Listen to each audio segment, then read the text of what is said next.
हर घर में ये चर्चा चलती, लेकिन स्थानीय प्रशासन ने इस चीज पर कोई संज्ञान नहीं लिया। स्थानीय प्रशासन भले ही ये कार्रवाई उन पैसे वाले रसूखदार लोगों के खिलाफ करे या नहीं करे, लेकिन हम स्थानीय प्रशासन को इस छोटे से मंच के माध्यम से, जो कि जिला कलेक्टर महोदय के पास में आए हैं, हम स्थानीय प्रशासन को चेता देना चाहते हैं कि अगर हमारे युवाओं के साथ में, हिंदू समाज के किसी भी भाई के साथ में अगर इस टाइप की अमानवीय दुर्घटना या घटना होती है इस ठेकेदार के द्वारा, तो बाद में पूरा हिंदू समाज अगर गलती से जाग गया यहाँ पे, तो इसका जो है बहुत बड़े से बड़ा खामियाजा मतलब स्थानीय प्रशासन को भुगतना पड़ सकता है। क्योंकि ऐसा क्या होता है, हम गरीब आदमी हैं, अपने कैचमेंट इलाके में मच्छी पकड़ रहे हैं, मच्छी पकड़ के अपना पेट पालन पोषण कर रहे हैं, बच्चों को पाल रहे हैं। यहाँ एक तो वैसे ही प्लांट के अंदर नौकरी नहीं है, कोई सर्विस नहीं है, बड़ी मुश्किल से हम लोग जैसे तैसे अपना जीवन यापन करते हुए अपना काम धंधा कर रहे हैं, और ऐसे लोग जो पैसे के दम पर जो हमें दबाते आ रहे हैं। ये कौन सी घटना होगी, ये पूरी ये सब पड़ी हुई है हमारे पास में, इसके ऊपर कार्रवाई पहले हो जानी चाहिए। ऐसे भ्रष्ट और दुष्ट ठेकेदारों को पकड़ के जेल में घसीटते हुए प्रशासन को डाल देना चाहिए, इसको न्याय बोलते हैं।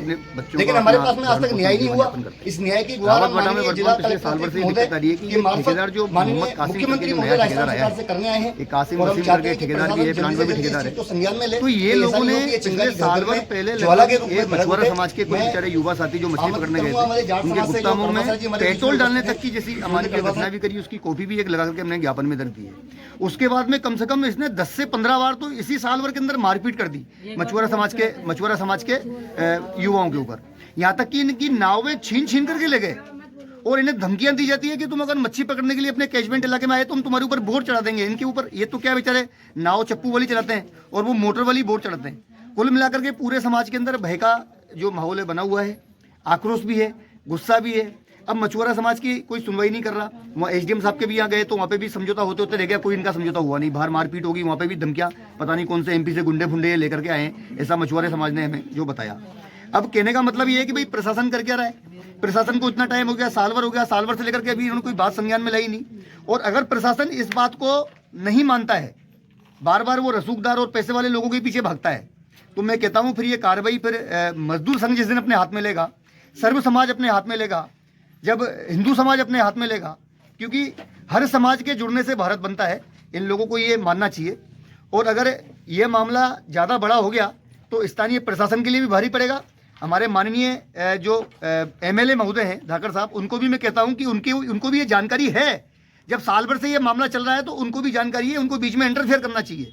सीपी जोशी साहब को भी इंटरफेयर करना चाहिए। ये बड़े बड़े नेता लोग जो यहाँ पे बैठे हुए हैं, इनको भी इंटरफेयर करना चाहिए और उस मामले को यहीं पे सोल्व आउट कर देना चाहिए। कि ऐसा नहीं हो कि भविष्य में आकर के पूरे सर्व समाज को आक्रोशित होकर के कोई गलत कदम उठाना पड़े।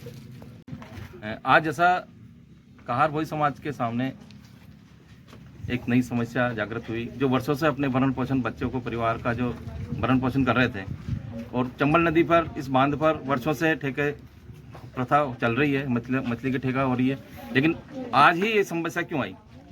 कहीं न कहीं प्रशासन और इनके जो ठेका पद्धति में कहीं कहीं अड़चन है, और ठेकादार को आगाह करना, प्रशासन हम सब मांग करते हैं सर्व समाज, हिंदू समाज की शीघ्र ही इस समस्या का शीघ्र निराकरण करें, ताकि जो ये चिंगारी बनी है ये ज्वाला नहीं बने और इन गरीब मछुआरों का भला हो सके। धन्यवाद। से चित्तौड़ जिला अध्यक्ष हूँ, और जो हमारे समाज के साथ जो ये घटना हो रही है बहुत निंदनीय घटना है। गुप्तांगों में पेट्रोल डालने जैसी घटना, उसके ऊपर आज से साल भर हो गया कोई कार्रवाई नहीं हुई है।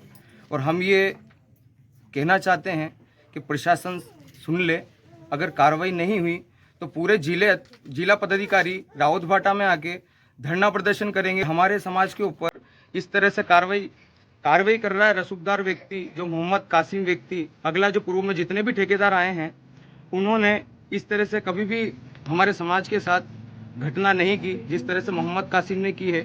मैं उनको चेतावनी देता हूं कि वो मान जाए, सुधर जाए, नहीं तो हालात बद से बदतर हो जाएंगे। हमारे प्रदेश से पूरी कार्यकारिणियाँ, जिला कार्यकारिणियाँ, राष्ट्रीय कार्यकारिणियाँ यहाँ आके बैठ जाएगी धरना प्रदर्शन पे। आपको मुश्किल हो जाएगा प्रशासनिक अधिकारियों को। अपना कार्य कर रहे हैं, ठेकेदार तो आते जाते रहते हैं, ठीक है, उनके लिए तो बहुत सारी जगह है, लेकिन प्रशासन को और स्थानीय लोगों को ये समझना चाहिए कि भाई इनकी रोजी रोटी का सवाल है, तो कम से कम इनकी रोजी रोटी तो नहीं छीनी जाए। और मैं आज आप सब लोगों के माध्यम से ये कहना चाहता हूँ, अगर प्रशासन और एडीएम के माध्यम से अगर ये हमारी बातों पे गौर नहीं करेंगे और इनकी दी हुई रिपोर्टों की कार्रवाई नहीं करेंगे, और जो ठेकेदार ने जो रिपोर्ट दी है उसको खारिज नहीं करेंगे, तो ये बहुत बड़ा आंदोलन हो सकता है। इसलिए मेरा ये निवेदन है कि इनकी भी मांग मानी जाए और इनकी सुनी जाए। इनके साथ हम सब लोग साथ में हैं, इसलिए ये अकेले नहीं है, हम सब लोग इनके साथ में हैं और इनकी जो मांगे हैं वो जायज़ है, सर्व समाज इनके साथ है। इसलिए इनके साथ जो अन्याय हो रहा है वो अन्याय नहीं होना चाहिए। इनकी बात पे गौर फरमाया जाए और इनकी बात जो है जायज़ मांग है उसको स्वीकार किया जाए। मेरा यही निवेदन है।